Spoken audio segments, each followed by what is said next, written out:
What you are about to witness is not just the first crime in human history, but the birth of a shadow that may live inside your own home. We will dissect the mind of Cain, the man who turned envy into a weapon of destruction and revealed the roots of narcissism.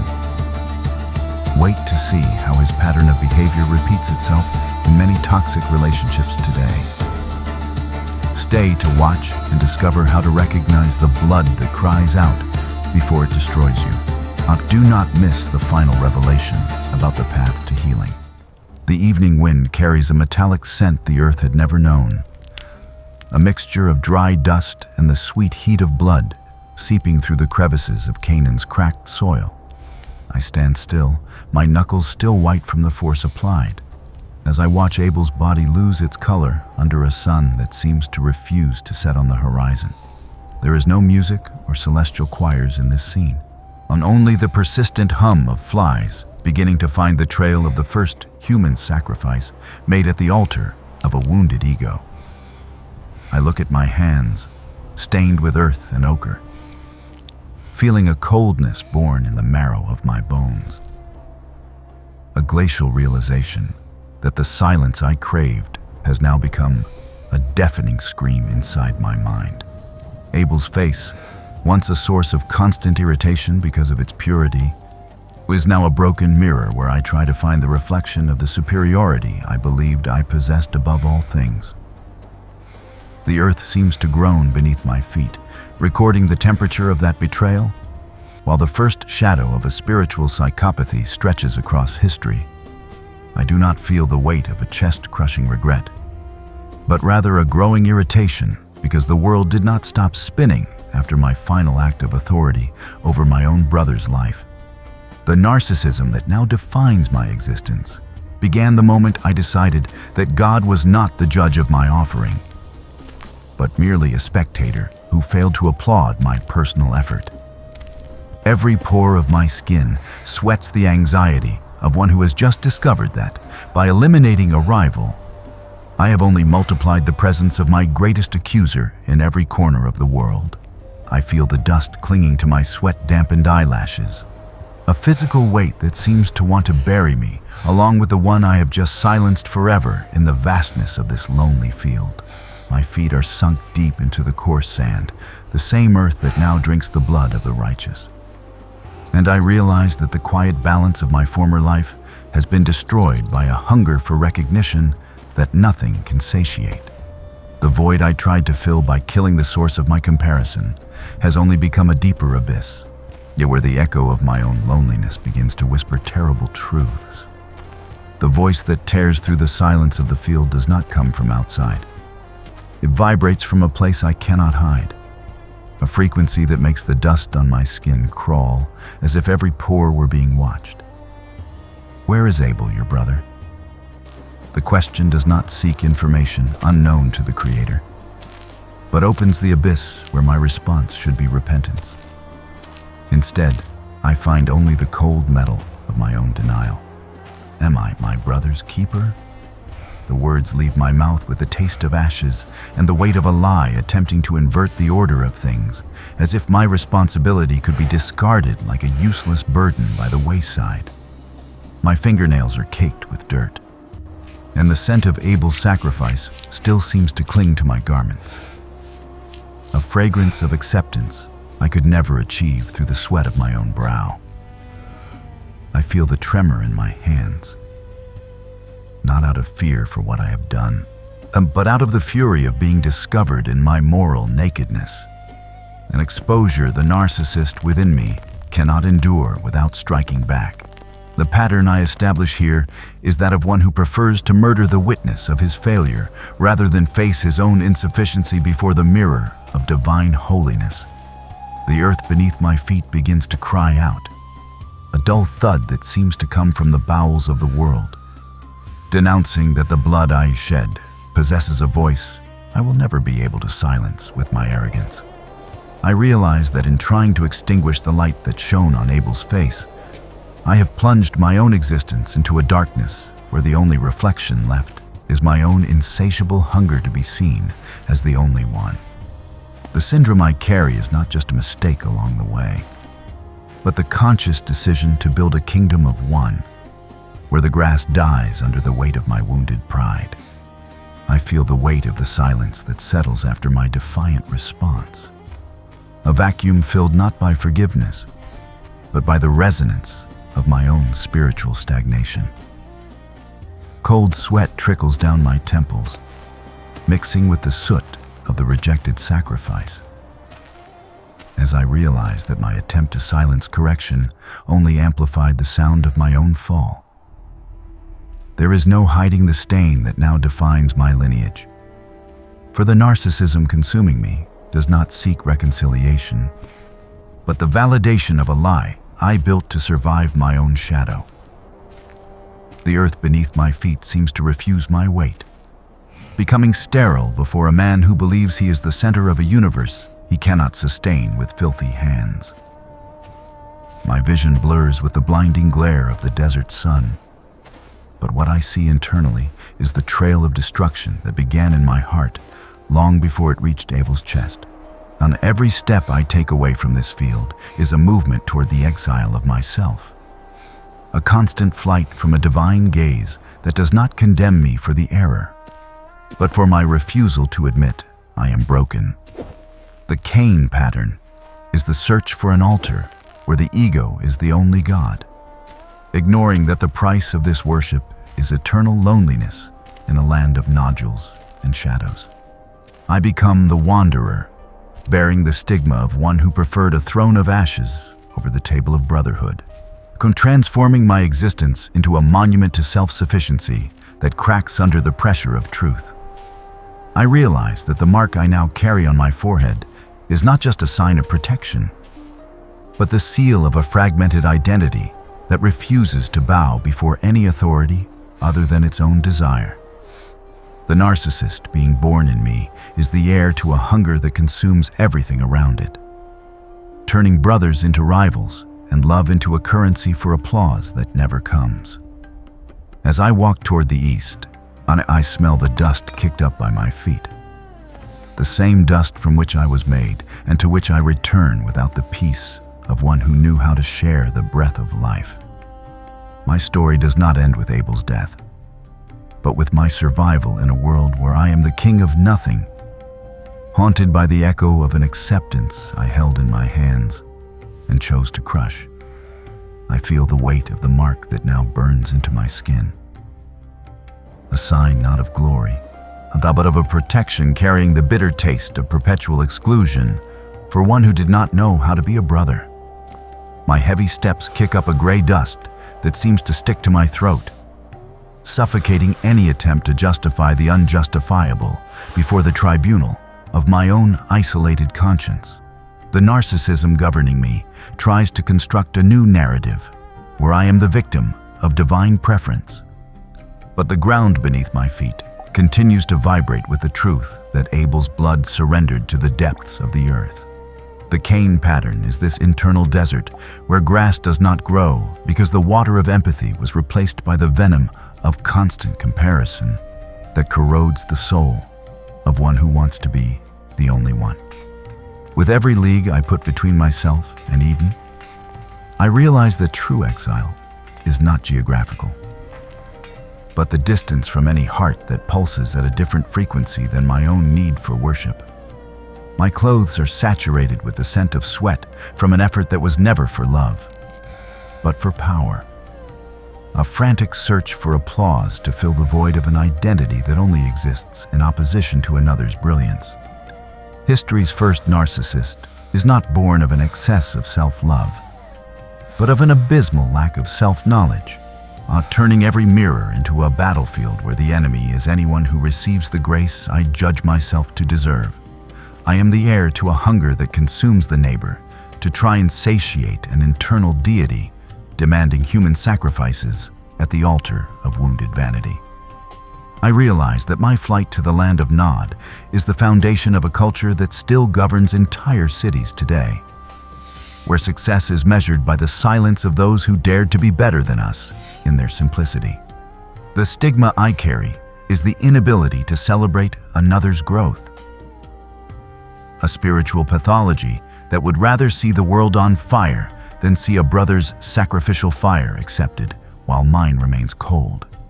My descendants will inherit this architecture of walls and defenses, a labyrinth of stone and shadow built to hide the fact that, at the center of it all, lives a man who fears the light of truth as much as he fears his own reflection.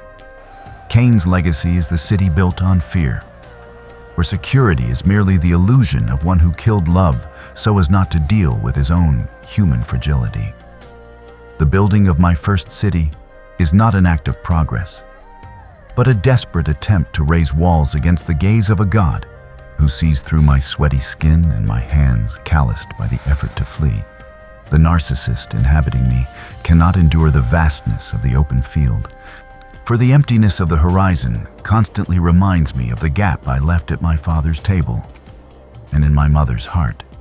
Each stone I lay in the walls of Enoch is a brick of resentment, a physical barrier I try to place between my guilt and the reality that I am a spiritual fugitive in a land that does not belong to me. The sweat running down my chest mixes with the construction dust, creating a gray mud that hardens over my body, turning me into a living statue of a self-sufficiency that, at its core, is just a cry for help suffocated by pride. I smell bitumen and the burning of brick kilns, an industrial fragrance attempting to mask the scent of blood that still seems to sprout from the soil whenever I try to plant something for my own subsistence.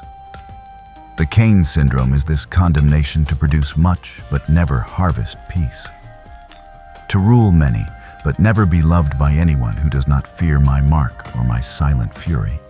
My mind is a labyrinth where every corridor leads back to that afternoon in the field, to the moment I decided my pain was greater than my brother's life, and that my right to be noticed justified any atrocity. I am the architect of a civilization that values having over being, power over presence, and the noise of tools over the whisper of the breeze that carries the Creator's voice at the dusk of our internal ruins. I look at my son and see in him the reflection of a lineage that will learn to master iron and bronze before learning to master the impulses of a heart that constantly feels wronged by destiny. Narcissism is an invisible heritage running through veins like a slow fire, teaching generations that vulnerability is a weakness to be eliminated, and that brute force is the only language the world understands. My city is a monument to my inability to ask for forgiveness, a stone refuge where I try to convince myself that I am the master of my destiny, and while the mark on my forehead pulses with the truth that I am merely a castaway in an ocean of oblivion. The legacy I leave is that of a humanity that prefers to live in fortresses of fear rather than walk barefoot on the grass of trust, perpetuating a cycle of envy that consumes the bearer before destroying the neighbor. If this silence is finding a place within you, and if you realize that the walls you built to protect yourself have ended up becoming your own prison, leave your sign of support and join us on this journey of discovery.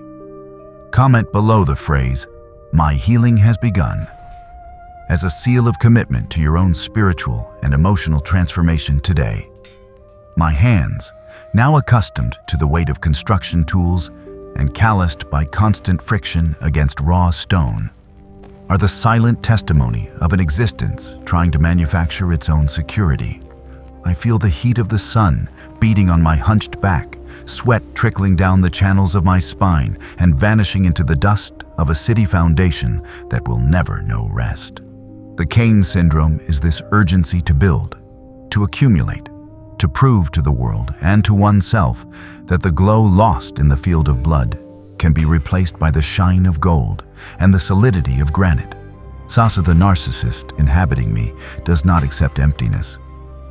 He needs monuments that scream his name to drown out the whisper of the earth that still cries for the justice I tried to bury under layers of spiritual asphalt. I look at the workers surrounding me and see in them only extensions of my own will. Human tools I use to fill the abyss of a soul that refuses to be small before the Creator. The pathology of envy transforms here into a hierarchy of power, where control over the other is the only anesthetic capable of numbing the pain of not being the favorite, not being the chosen, not being the loved one. I smell oil and fire, the black smoke rising to the heavens like an anti-sacrifice, an offering of arrogance defying the meekness of the one I silenced so as not to have to learn his virtue. My city is the refuge of those who turned vulnerability into a crime. We're creating a system where strength is the only law and the heart is merely an engine for conquest and resentment. I notice that the mark on my forehead pulses with a different intensity when night falls and the shadows of the walls stretch like accusing fingers across my bed of cold marble. Cain's legacy is the foundation of a modernity that runs toward nowhere, building empires to hide loneliness and killing brotherhood in the name of an autonomy that is, in truth, an internal death sentence. I am the father of those who feel wronged by another's success, who look at the light of a neighbor as a personal offense, and who prefer to live in the darkness of a high tower than walk in the valley of humility. My story repeats itself in every corporate hallway, in every family dispute, and in every click of hate, proving that Abel's blood continues to flow whenever the ego decides its hunger is more important than a brother's life. The dust rising beneath the wheels of the first war chariots is the same dust I tried to wash from my hands after the fatal blow. A dry mist that blurs the vision and parches the throat of those who live for conquest rather than communion. I smell iron being forged in live coals, the clink of the hammer against the anvil resonating like the beat of a heart that has forgotten how to pulse with mercy. The Cain syndrome is this evolution of violence, where the raw stone I used in the field transforms into polished blades and bronze shields. A technology of separation we created to ensure no one gets close enough to see the wound that never closes in our soul. The narcissist in me is not content with control. He needs total domination, turning the world into a weapons workshop to defend a house of cards built on the corpse of innocence. I look at the hands of Tubal Cain and see the continuation of my own despair. The search for a hardness that resists the judgment of time and the fragility of the flesh I violated. The pathology of envy now dresses in technical progress, in strategic superiority. In a culture that values the edge of the sword more than the softness of the word that heals, I feel the heat of the furnaces burning the oxygen around me. A dense, suffocating atmosphere reflecting the internal pressure of a lineage that knows no Sabbath rest. My city is the cradle of a humanity that runs toward the future to avoid looking at the past, inventing machines so as not to hear the silence of God, who still asks questions about the whereabouts of our brothers. I am the patriarch of a civilization that prefers the security of armor over the risk of a sincere embrace, perpetuating fear as the only currency in a market of vanities.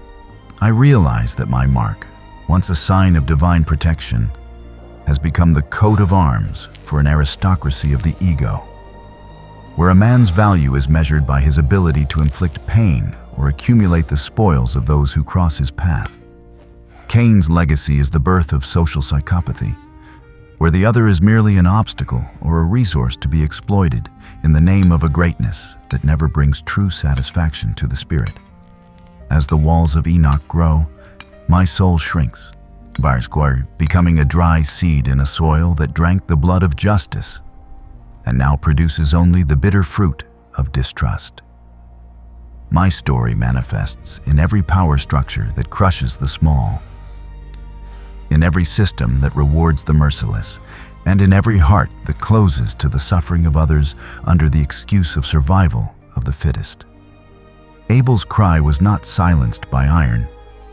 It was merely multiplied in every hammer blow that tries, in vain, to build a sky of metal over an earth crying out for redemption. The sound of harps and flutes now echoing through the marble halls of my city does not bring the rest the soul so pursues, but rather a mist of distraction trying to drown out the rhythmic beat of my ancestral guilt. I feel the touch of fine silks against my aging skin, a soft texture that contrasts violently with the roughness of the stones I used to build this empire of a single man. The Cain syndrome manifests here as the invention of beauty used as a mask. Now, where Jubal's art is not a celebration of life, but a sonic narcotic to numb the discomfort of a conscience that still hears the silence of the field.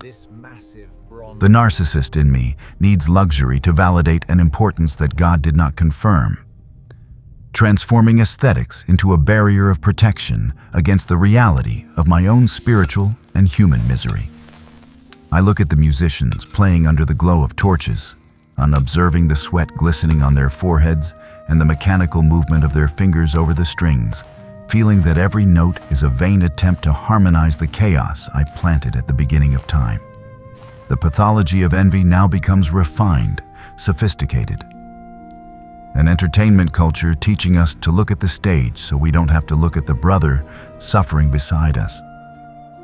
I smell expensive incense mixed with the odor of the wall's bitumen, a suffocating combination symbolizing the human attempt to perfume the rot of a heart that refuses to bend. My city is the stage for a symphony of vanity, where the melody serves to fill the void left by the absence of that gentle voice that once asked me for my brother's whereabouts. I realize that the arts and culture I founded in the land of Nod are the cradle of a modernity that consumes images and sounds to avoid the confrontation with the truth of who we are in the dark. Cain's legacy is the search for an aesthetic perfection to hide the pores of our fallibility and the sweat of our desperate struggle to be the center of attention. As the music rises in a dramatic crescendo, my soul remains static, trapped in that instant when the blade touched the ground and the world's harmony was broken forever. My story is reflected today in every glowing screen, in every filter we use to hide our pain, and in every song that exalts the ego over surrender and divine mercy. The narcissist seeks beauty as a trophy of conquest, forgetting that true art is only born where there is the courage to be vulnerable and the love that does not seek its own interests. The face of Lamech, my descendant, reflects the final evolution of the poison I planted. An arrogance that not only kills, but composes poetry about its own brutality before his terrified women. I feel the cold in my bones as I realize that my solitary narcissism has transformed into a collective ostentation, where brute force is celebrated as a deity, and mercy is treated like a leprosy to be eradicated from social life. The Cain syndrome reaches its peak of spiritual deformity here. For man does not merely sin, but demands that his sin be protected by a vengeance 70 times 7 times greater than the protection I received from the Creator. The narcissist in his full form no longer seeks just a hiding place. He seeks the stage of impunity, where another's pain is the step to his ephemeral and bloody glory upon the ruins of morality. I look at the shadows the torches cast on the stone walls of the city of Enoch, seeing monsters where men should be, realizing that the civilization I founded is an organism consuming humanity itself to feed the furnace of soulless progress. The pathology of envy has now become a doctrine of supremacy, where every individual is a potential Cain, watching the neighbor's brilliance with a hand on the hilt of a bronze dagger forged in the workshops of our vanity. I smell the fear emanating from the narrow streets, a sharp odor that no music from Jubal or expensive perfume can disguise, revealing that the security of the walls is merely the illusion of one who locked the enemy inside. My lineage is proof that narcissism, when not healed by surrender, becomes a cursed heritage, transforming paradise into a slaughterhouse of hopes and dreams. I realize that my mark now glows with an accusing heat, no longer a shield, but a compass pointing toward the abyss. I dug between creature and creator, with every decision to place myself above the law of love. Cain's legacy is this society of the spectacle of violence, where self-sufficiency is a dogma and dependence on God is seen as an unpardonable weakness for those who believe they govern their own destiny.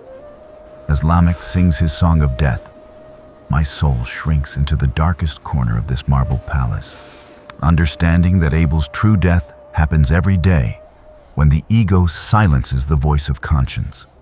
My story is the urgent warning to the modern world that the highest tower cannot protect the heart that has become a stranger to its own peace and to the face of its brother. The weight of centuries now rests on my shoulders like a leaden cloak, as I watch the generations born under the shadow of my mark, repeating the cycle of a void that no material conquest can fill. I feel the cold in my bones as I notice that humanity has learned to master the elements of the earth, but remains enslaved to an envy that whispers in the dark, transforming every advance into a new form of isolation and mutual distrust. The Cain syndrome is this spiritual blindness, making us see another's success as a diminishing of our own light. A pathology impelling us to extinguish another's brilliance, so our own darkness isn't as evident. The narcissist I founded does not rest. He only becomes sophisticated, swapping the field of blood for marble hallways and raw stone for words that wound more deeply than any bronze blade. I smell the dust accumulated on my own monuments, a scent of stagnation revealing the futility of trying to build a meaning for life that ignores the source of all breath and grace. The psychology of my error now manifests in every person who feels wronged by God or destiny, fueling a resentment that prefers the chaos of revenge over the peace of humble acceptance of one's own condition as a dependent creature. My skin, marked by time and the stigma of separation, is the map of a territory where the ego tried to be king and ended up as the jailer of a prison without bars, where the only way out is the door I locked from the inside. My city of Enoch, with its towers defying the clouds, is merely a grand stage to hide the fact that, without the love that shares bread and pain, we are all fugitives and wanderers in a land that rejects us. I realized that the true cure for the syndrome I initiated is not in the height of walls or the strength of armies, but in the moment a man decides to drop the stone of comparison and look at his brother with the courage to be seen in his total fragility. Cain's legacy is the stubborn resistance to that gaze of mercy, a preference for the exile of self-sufficiency, condemning us to an eternal hunger for a recognition that will never be enough to satiate the abyss of the eye. As the sun sets over the walls of my civilization, I understand that Abel's blood does not ask for vengeance against me, but cries out for a justice fulfilled only when narcissism is buried and brotherhood is reborn from the ashes of pride. My story remains alive as a mirror for every soul today, fighting the urge to silence those who confront it, remembering that the greatest victory is not over the rival, but over the internal monster preventing us from loving what is good and pure. The silence that now inhabits the streets of Anak at nightfall is a physical weight pressing against my chest, an absence of sound revealing the absolute loneliness of one who chose the sovereignty of the self over communion with the neighbor. I feel the cold in my bones as I walk through the shadows of granite towers, realizing that every technical conquest of my lineage is merely one more layer of isolation in a world that has become a stranger to its own spiritual essence. The Cain syndrome reveals itself as this condemnation to be surrounded by crowds, and yet inhabit an internal desert where no one can touch the wound my own hand caused. The narcissist who refuses to be vulnerable ends up building an empire of mirrors, where every reflection is a distortion of his need to be loved, transformed into a demand to be feared. I look at the sweat glistening on the skin of the guards, watching the bronze gates, men carrying metal weapons forged in my workshops. And I see in them the same silent tension of those expecting betrayal at every corner. The pathology of envy now governs the structure of my kingdom, creating a surveillance system where a brother's gaze brings no comfort, but rather the threat of a comparison that could cost one's life. I smell the lamp oil and torch smoke, a dense atmosphere reflecting the pressure of a conscience that never sleeps, always busy protecting the throne of ashes my pride erected. My city is the geographical manifestation of a heart that is closed, a labyrinth of stone where the desert sun's light cannot dispel the shadows of a soul that has become a stranger to mercy. I realized that the true tragedy of my exile was not the expulsion from my parents' land, but my inability to carry the presence of the sacred in the midst of my routine of work and power. Cain's legacy is this culture of frantic productivity, serving as an anesthetic for the soul's pain. A frantic race to transform the world into raw material before we have to answer the question of what we did with the life entrusted to us. As the stars shine over the desert of Nod, when I understand that the mark on my forehead is the sign of a protection I do not deserve. Yet the Creator sustains it, so the story of my fall might serve as the beginning of healing for all who feel consumed by their own ego. My story is the bitter root from which the modern world still drinks. A visceral invitation for each of us to drop the weapon of defense and rediscover Abel's face in those we call rivals today. My eyes, once focused only on the horizon I wished to dominate, I now turn toward the cracks in the walls of my own house, where the moss of spiritual neglect begins to sprout as a silent warning. I feel the cold in my bones as I realize the true enemy is not an external threat or divine judgment, but the continuous erosion of my capacity to feel compassion for any being that does not orbit my own needs.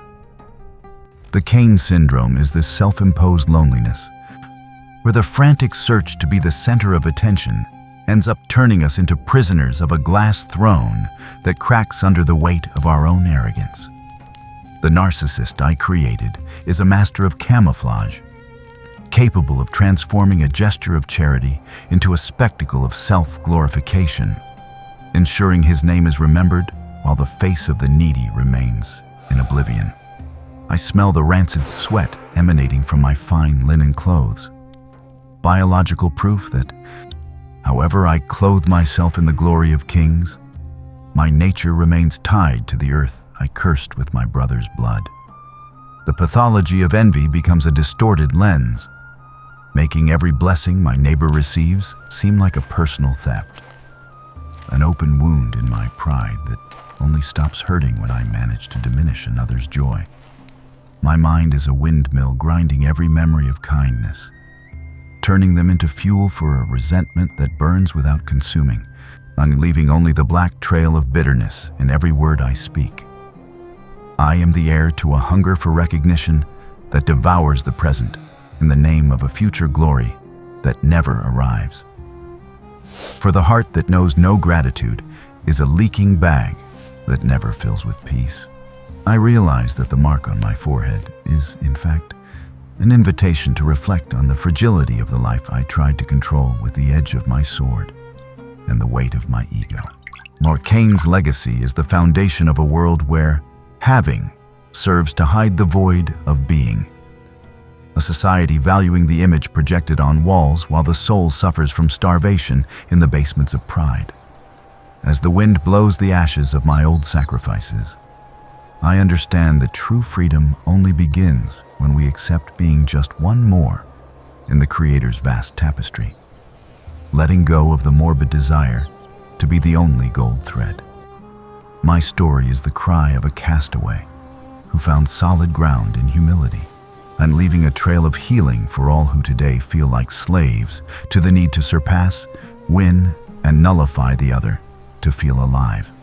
The weight of the loneliness I carry in my chest is now an anchor holding me at the bottom of an abyss, where the only voice echoing is that of my own judgment, turning every whisper of wind into an accusation of what I did with the life entrusted to me.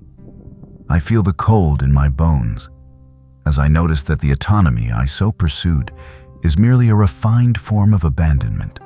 Where absolute control over my small empire of clay is nothing but an illusion to hide the tremor of my hands calloused by flight. The Cain syndrome reveals itself as this condemnation to be surrounded by subjects, but never by friends. To have one's name engraved in stone, but never in the heart of those who know us closely. For the narcissist fears intimacy as the desert fears the rain that reveals its sterility. My kingdom is a stage where torchlight projects giant shadows of a small man still fleeing God's silence. That silence asking for an account of the love I decided to assassinate in the name of my own importance. I smell the rancid sweat accumulated under my linen robes. A mixture of human effort and moral degradation that no expensive essence from my merchants can disguise from my own alert conscience. The pathology of envy reaches its terminal stage when a person can no longer distinguish between what is theirs and what they stole from another's peace to try and feel whole, becoming a parasite of glories they never planted. My mind is a labyrinth where the walls are made of old resentments, each a stone I placed in the path of one who only tried to love me in their simplicity. I am the architect of a civilization that consumes the individual's soul to feed the machinery of productivity, and where doing has become the only refuge for those who forgot how to be in the presence of the Father. I realize that the mark on my forehead is the final limit between my will and the sovereignty of the one who sustains the breath even of the murderer. A grace that irritates me because I cannot control it or buy it with the gold from my mines. Cain's legacy is this liquid modernity where relationships are disposable, and the ego is the only God that accepts no sacrifice smaller than the total destruction of emotional competition. As the sun fades over the walls of Enoch, I understand that the true city I should have built was forgiveness, a refuge that requires no stones, but rather the death of the pride preventing me from apologizing to my brother's dust. On my story is the broken mirror of a humanity running away from an embrace to die of cold atop a mountain of empty successes. A warning that healing only begins where narcissism finds its end in the soil of humility. The weight of responsibility I feel on my shoulders is now like the heat of the bronze furnaces that never go out in Enoch. A constant pressure reminding me that every decision for isolation has a biological and spiritual cost. I feel the cold in my bones as I realize my lineage has become a master at transforming nature into a commodity, but remains illiterate in the art of reading a neighbor's heart through the lens of divine mercy. The Cain syndrome is this specialization in technique to hide the soul's bankruptcy, where external progress serves only to camouflage the fact that we remain frightened children trying to prove our relevance through force and accumulation. The narcissist I created cannot endure rest, for in the silence of repose, he is forced to hear the beating of a heart crying out for a peace that gold cannot buy and power cannot guarantee. My city is a hive of frantic activity, where the noise of metal against stone drowns out the cry of the conscience that every morning asks me if I finally found what I was looking for by eliminating my brother. I smell the sharp scent of boiling bitumen, an artificial fragrance of union we use to glue our wall stones, symbolizing how we try to force human connections through fear and necessity instead of free and spontaneous love. The pathology of envy manifests in this culture of comparison, where a man's value is measured by the size of his shadow over others, turning coexistence into an eternal competition for crumbs of prestige. My mind is a battlefield where memories of Eden are treated as enemies, for the memory of lost harmony is too painful for one who decided discord was the only path for the ego's survival. I am the patriarch of a civilization that learned to extract brilliance from precious stones, but lost the ability to see the brilliance of God's image in the face of those walking beside us in the dust of daily life. I realized that the mark on my forehead is the final reminder that my autonomy is a lie sustained by the patience of a creator I try, in vain, to ignore with my architecture of hubris. Cain's legacy is this obsession with leaving a mark on the world that survives our own finitude, forgetting that the only real immortality is found in surrender and communion with the eternal and the neighbor. As the sentinels walk Enoch's ramparts, I understand that true security is not born of exclusion, but of including our own vulnerability at the table of brotherhood I chose to overturn. My story is the map of a dead end. A warning sign for every soul today, believing success is the best remedy for the wound of rejection, when the only cure is the balm of humility. Abel's blood does not ask for more blood. It asks for a change of direction, a return to the field where life is valued above the altar of a self that judges itself a god among mortals. The weight of the dust accumulating on my city's records is the same weight of indifference now governing relationships between my children. A dense mist erasing the memory of that first look of terror in the field. I feel the cold in my bones as I notice that the humanity I founded learned to extract brilliance from precious stones, but lost the ability to see the brilliance of the divine image in the face of those walking beside us in daily dust. The Cain syndrome is this specialization in technique to hide the soul's bankruptcy, where external progress serves only to camouflage the fact that we remain frightened children trying to prove our relevance through force.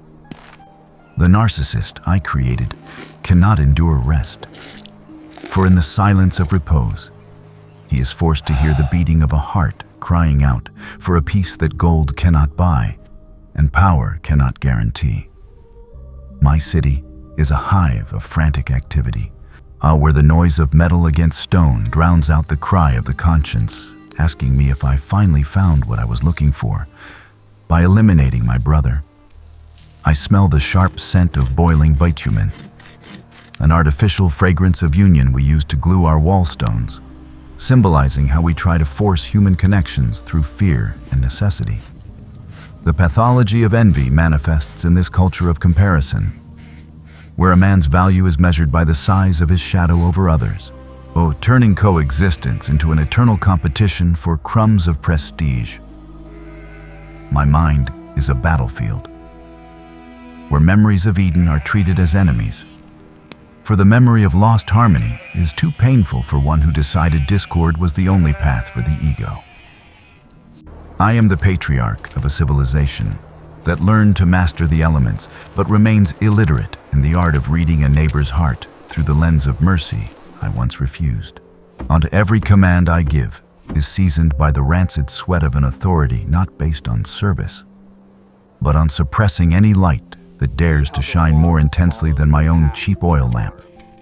I realize that the mark on my forehead is the final reminder that my autonomy is a lie sustained by the patience of a creator I try, in vain, to ignore with my architecture of hubris. Cain's legacy is this obsession with leaving a mark on the world that survives our own finitude, of forgetting that the only real immortality is found in surrender and communion with the eternal. As the sentinels walk Enoch's ramparts, I understand that true security is not born of exclusion, but of including our own vulnerability at the table of brotherhood. My story is the map of a dead end, a warning sign for every soul today, believing success is the best remedy for the wound of rejection, when the only cure is humility. Abel's blood does not ask for more blood, and it asks for a change of direction, a return to the field where life is valued above the altar of a self that judges itself absolute. The weight of dusk over Enoch's towers brings with it a melancholy that the brilliance of gold cannot dispel. A long shadow stretching from the field of Canaan to the silk carpets of my palace. I feel the cold in my bones as I realize my lineage. Though a master at dominating iron and bronze, remains a prisoner to an architecture of fear I designed to hide the tremor of my hands. The Cain syndrome is this curse of building cities to avoid the encounter with silence, where the noise of Tubal Cain's workshops serves only to drown out the voice of a conscience that never stopped asking for the brother. The narcissist in me does not accept the defeat of his own narrative. Thus, he raises monuments to his autonomy, ignoring that every stone laid is one more step toward absolute isolation. My city is the cradle of a humanity valuing the power of control over the vulnerability of surrender, transforming life into eternal surveillance against any light daring to shine without my permission. I smell the rancid sweat of 1,000 laborers mixed with the steam of great furnaces. A heavy atmosphere reflecting the internal pressure of a soul refusing to be small before the infinite.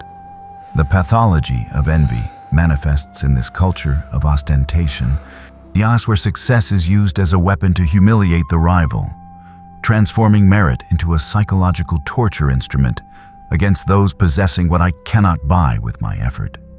My mind is a labyrinth of justifications, where every corridor leads back to the moment I decided Abel's acceptance was a direct affront to my existence, rather than an invitation for my own growth.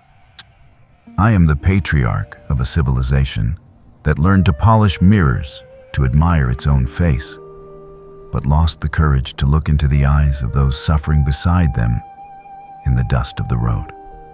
Every decree I sign with my seal is a cry for help from one who has everything but lacks the peace of knowing how to share the breath of life without the fear of scarcity. Also, I realize that the mark on my forehead is the final border between my desire to be God and the reality of being merely dust that the wind of divine justice insists on blowing back to its place of origin. Cain's legacy is this obsession with a glory that does not depend on grace.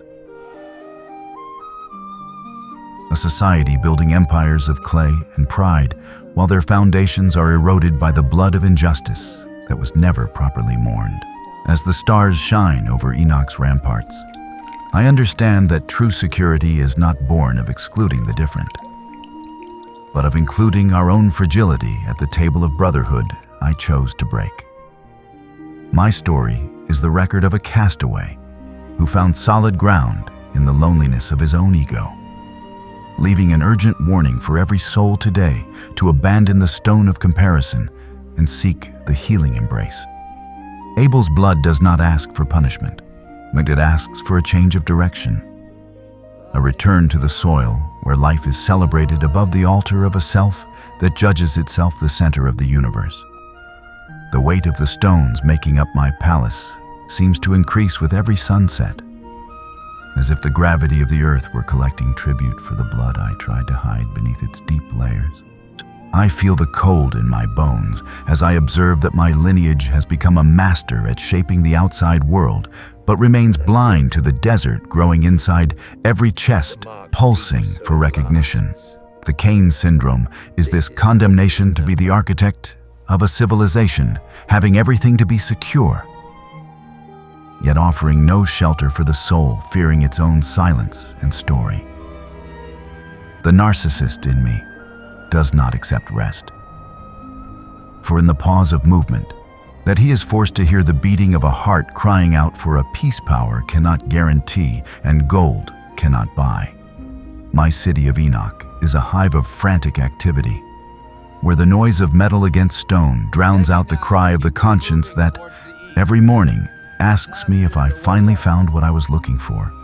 By eliminating my brother, I smell the sharp scent of boiling bitumen, an artificial fragrance of union we use to glue our wall stones, symbolizing how we try to force human connections through fear and necessity instead of free love. The pathology of envy manifests in this culture of comparison, where a man's value is measured by the size of his shadow over others, turning coexistence into an eternal competition for crumbs of prestige and empty applause.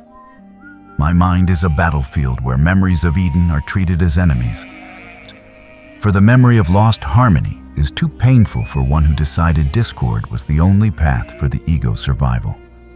I am the patriarch of a civilization that learned to extract brilliance from precious stones, but lost the ability to see the brilliance of God's image in the face of those walking beside us in daily dust. Every command I give is seasoned by the rancid sweat of an authority not based on service, but on suppressing any light daring to shine more intensely than mine. And I realize that the mark on my forehead is the final reminder that my autonomy is a lie sustained by the patience of a creator.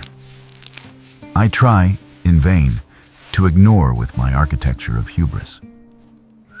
Cain's legacy is this obsession with leaving a mark on the world that survives our own finitude, forgetting that the only real immortality is found in surrender and communion with the eternal. As the sentinels walk Enoch's ramparts, I understand that true security is not born of exclusion, but of including our own vulnerability at the table of brotherhood I chose to break. My story is the map of a dead end, a warning sign for every soul today believing success is the best remedy for the wound of rejection, when the only cure is the balm of humility. Abel's blood does not ask for more blood. It asks for a change of direction, a return to the field where life is valued above the altar of a self that judges itself the center of it all. The weight of the shadows dancing on Enoch's walls now seems to whisper secrets as the daylight tries to drown under the noise of metal and command voices echoing through the palace. I feel the cold in my bones as I notice the humanity I founded learned to polish the mirror of vanity, but lost the courage to look at the abyss that opened the moment the first stone was cast against innocence. The Cain syndrome is this specialization in the art of appearing whole. While the soul suffers from a starvation no banquet or applause can satiate. The narcissist I created is a master at building paper empires to hide the fact that his security is based on another's fragility, turning coexistence into a shadow game where another's brilliance is seen as a threat to his own existence. My city is the refuge of those preferring to live in marble fortresses rather than walk barefoot on the grass of vulnerability that once connected me to my brother. I smell the oil of lamps burning day and night, a vain attempt to expel the darkness of a conscience, knowing true light doesn't come from cotton wicks, but from accepting who we are before the Father. The pathology of envy manifests in this feverish quest to be the only one, the first, the most noticed, and ignoring that true greatness is born in the soil of humility and silent service seeking no reward. My mind is a labyrinth where corridors are made of old justifications, each a brick of resentment I placed between my heart and the voice of the one still asking me for Abel's whereabouts. I am the patriarch of a civilization that learned to master armies, but remains enslaved to an impulse for destruction, born whenever the ego feels even slightly wounded by another's purity. Every distrustful glance I exchange with my descendants is the rancid sweat of a lineage that forgot how to trust because it forgot how to love unconditionally. I realize that the mark on my forehead is the sign of a protection that is, at the same time, my greatest condemnation, for it keeps me alive to witness the consequences of my own refusal to be my brother's keeper. Cain's legacy is this culture of indifference dressing as autonomy, a society building walls to protect what is its own while ignoring the cry of the one on the other side of the rampart of our choices. As the wind blows the sands of Nod against the bronze doors, I understand that true freedom only begins when we drop the weapon of comparison and accept the invitation to the table of brotherhood. And my story is the record of a man who gained the world and lost his own peace. An urgent warning for every soul today believing success is the best hiding place for guilt that was never confessed.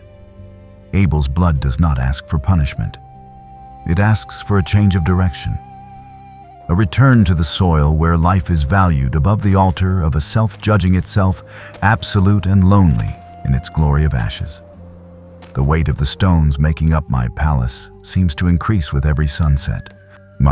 As if the gravity of the earth were collecting tribute for the blood I tried to hide beneath its deep layers. I feel the cold in my bones as I observe that my lineage has become a master at shaping the outside world, but remains blind to the desert growing inside every chest pulsing for recognition. The Cain syndrome is this condemnation to be the architect of a civilization having everything to be secure, yet offering no shelter for the soul fearing its own silence and story. The narcissist in me does not accept rest, for in the pause of movement, he is forced to hear the beating of a heart crying out for a peace power cannot guarantee and gold cannot buy.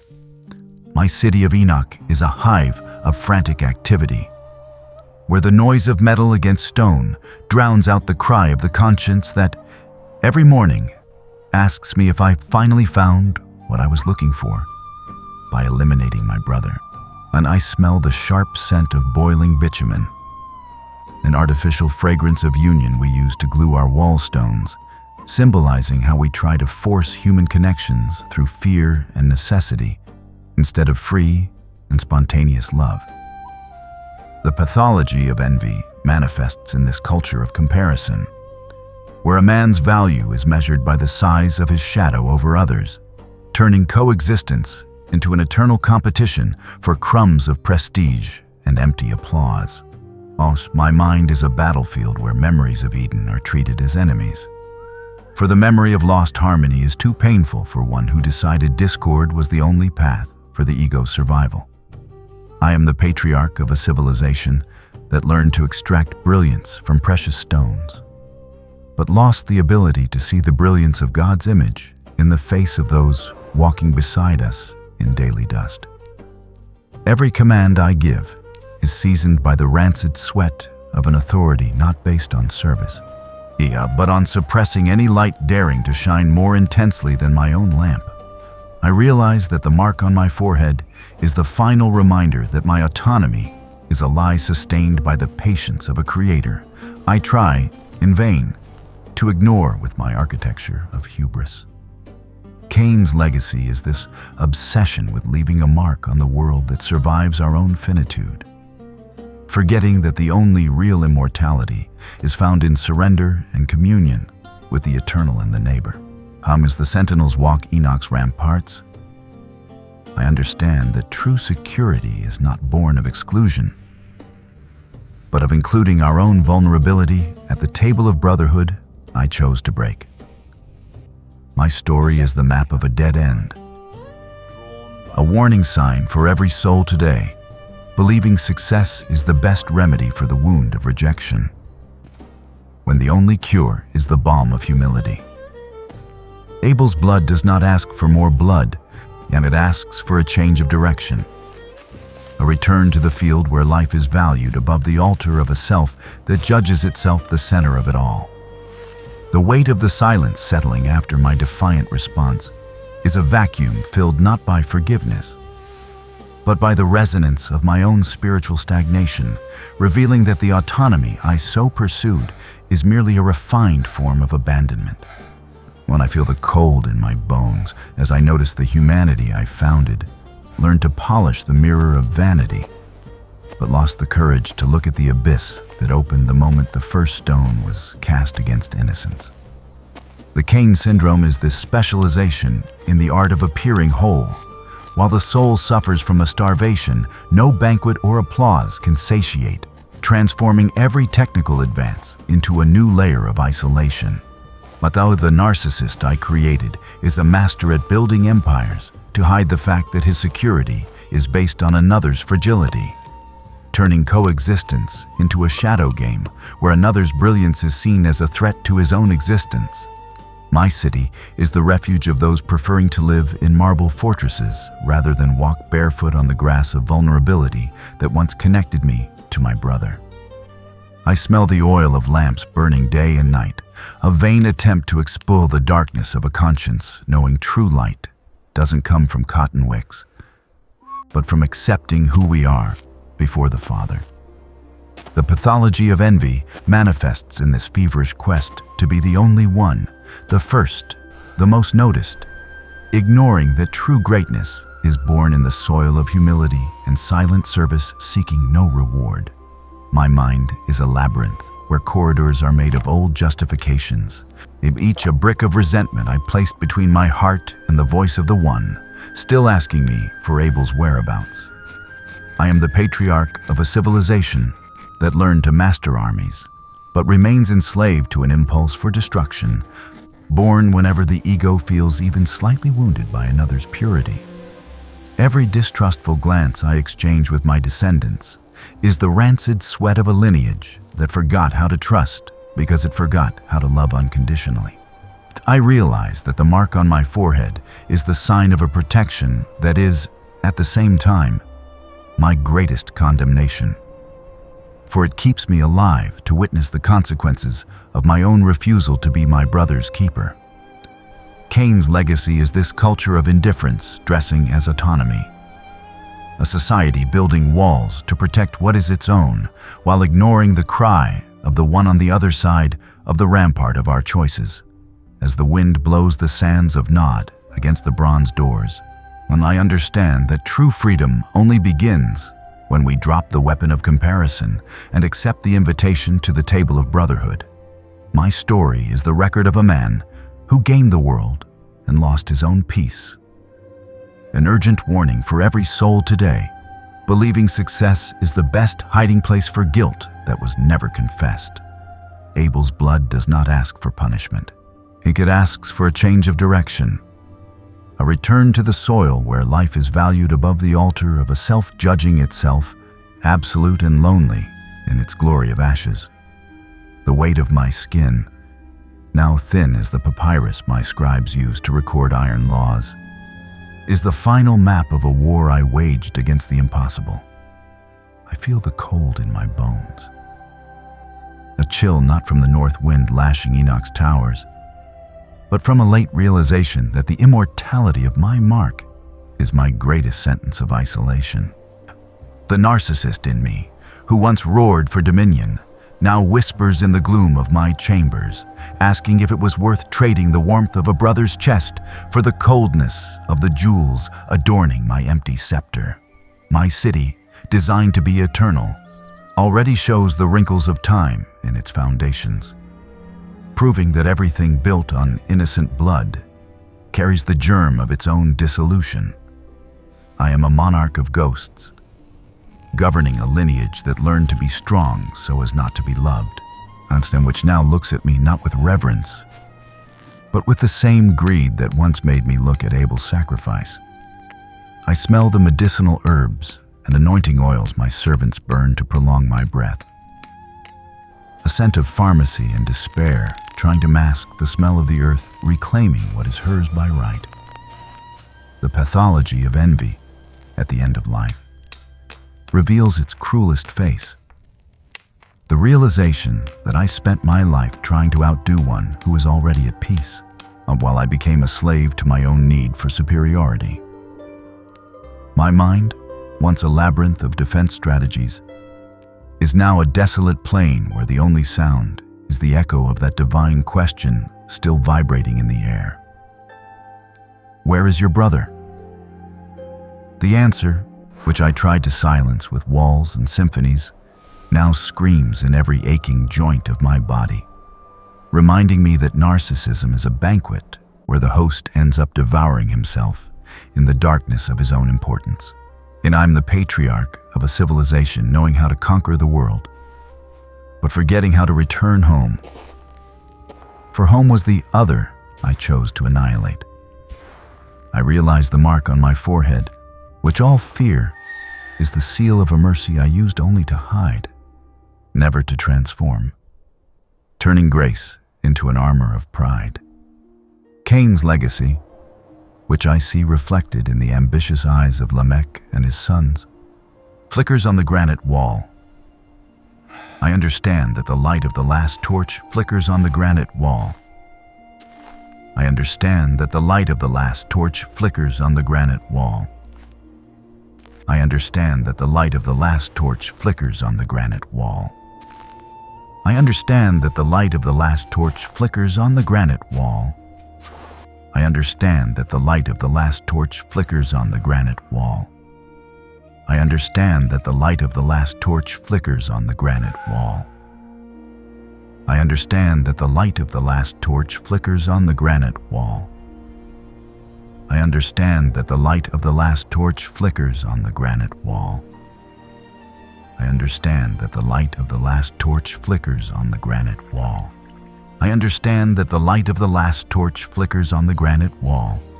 I understand that the light of the last torch flickers on the granite wall. I understand that the light of the last torch flickers on the granite wall.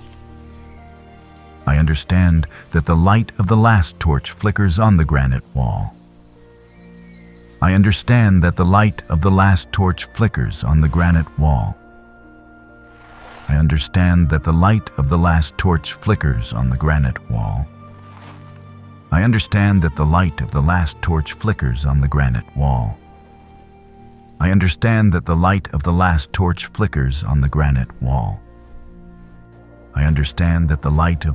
torch flickers on the granite wall. I understand that the light of the last torch flickers on the granite wall. I understand that the light of the last torch flickers on the granite wall. I understand that the light of the last torch flickers on the granite wall. I understand that the light of the last torch flickers on the granite wall. I understand that the light of the last torch flickers on the granite wall. I understand that the light of the last torch flickers on the granite wall. I understand that the light of the last torch flickers on the granite wall. I understand that the light of the last torch flickers on the granite wall. I understand that the light of the last torch flickers on the granite wall. I understand that the light of the last torch flickers on the granite wall. I understand that the light of the last torch flickers on the granite wall. I understand that the light of the last torch flickers on the granite wall. I understand that the light of the last torch flickers on the granite wall. I understand that the light of the last torch flickers on the granite wall. I understand that the light of the last torch flickers on the granite wall. I understand that the light of the last torch flickers on the granite wall. I understand that the light of the last torch flickers on the granite wall. I understand that the light of the last torch flickers on the granite wall. I understand that the light of the last torch flickers on the granite wall. I understand that the light of flickers on the granite wall. I understand that true security was never in the height of my towers, but in the depth of my surrender to the will of a father I preferred to face as a rival. My story reaches its twilight as a warning to the modern spectator. Your private Enoch, be it your career, your image, or your power, will be mere ruins if you lack the courage to ask forgiveness from the Abel you left by the wayside. The blood still cries out, not for vengeance, but so that you do not die in the same loneliness where I, the first of the builders, now discover I am the poorest of men. The weight of my story does not end with my last breath in Enoch.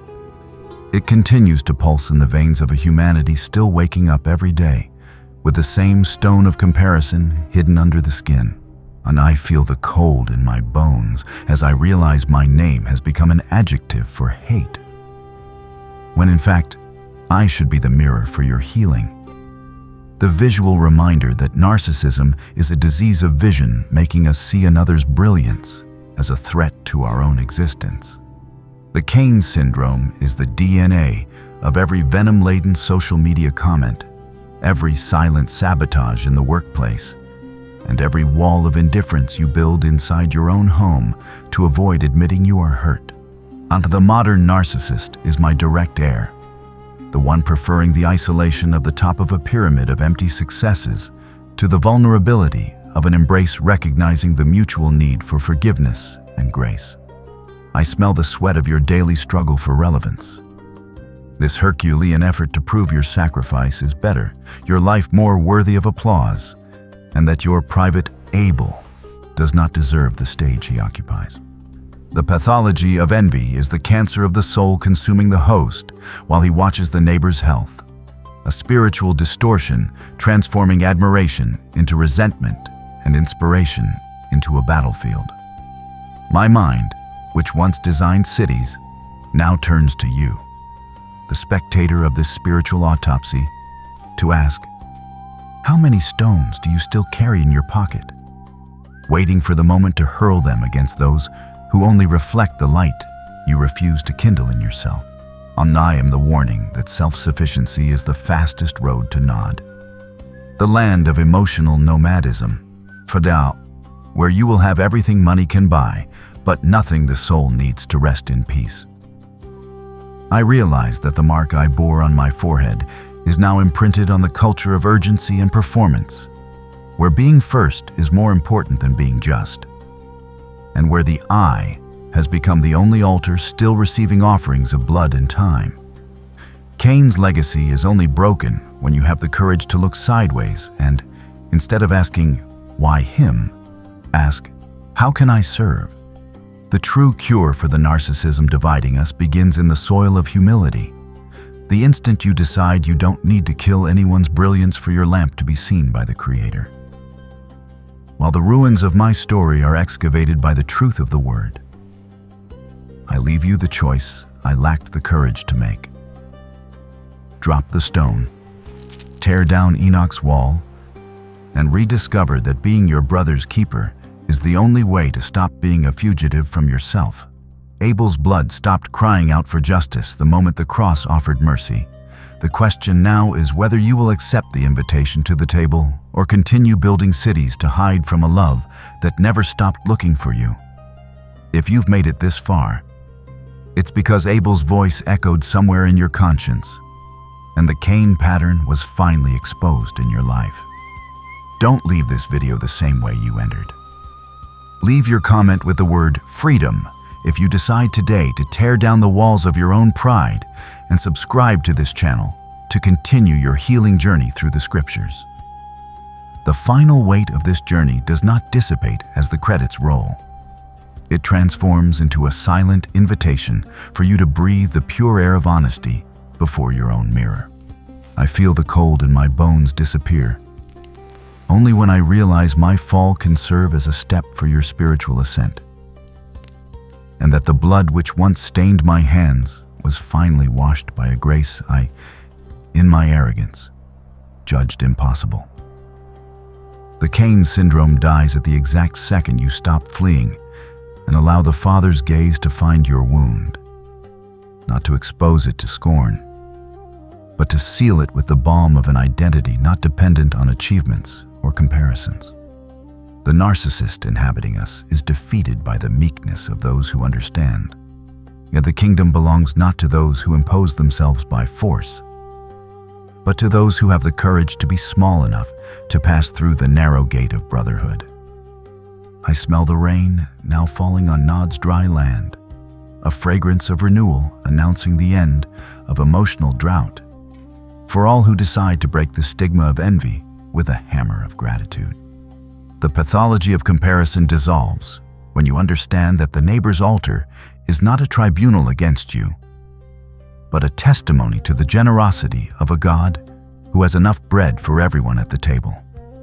My mind, which for millennia was the laboratory of resentment, now settles as it sees you, the spectator, dropping the last stone and looking at your Abel with eyes of mercy and hands extended for reconciliation. I am the last shadow of a long night, finally giving way to the sun of a new consciousness, where another's success is cause for celebration and one's own fragility is the bridge to true human connection. I realize that the mark on my forehead, the sign that protected me in exile, is now the scar of a battle you no longer need to fight alone. For the way back home was opened by someone who was wounded by our own crimes of ego. Cain's legacy ends here, on this screen, in this instant. If you decide your name will be written not on stone walls, but in the hearts of those you chose to love and protect. As the image darkens and silence returns, Hear not the clamor of blood, but the whisper of hope saying there is still time to start over, to forgive, and finally to be the guardian the world so expects.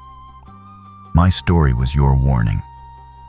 Let your life now be the testimony that no narcissism is strong enough to resist the power of a heart surrendering to the love that heals all.